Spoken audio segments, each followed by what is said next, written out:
Bangladesh 104, Azerbaijan 74 আর Malaysia 92। র্যাঙ্কিংয়ের দিক থেকে দুটো টিমই আমাদের থেকে এগিয়ে। আপনারা জানেন আমরা মার্চে এফসি এশিয়া কাপের ফাইনাল রাউন্ডে খেলবো, তারই প্রস্তুতি স্বরূপ আমাদের এই ম্যাচগুলো খেলা। আমাদের মেয়েরা মূলত প্র্যাকটিস ম্যাচ খেলবে।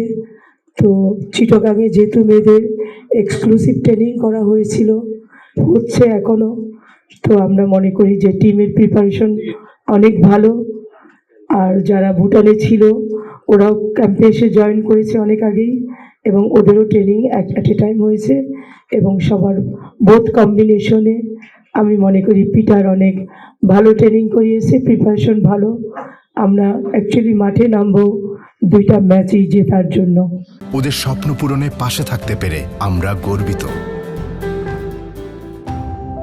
এই 3 ম্যাচের পরে টিম ব্যাক করে যাবে চিটাগাংয়ে। নেক্সট মান্থ আবার টিম যাবে মালয়েশিয়া, সেখানে আন্ডার-20 এবং সিনিয়র বোথ যাবে।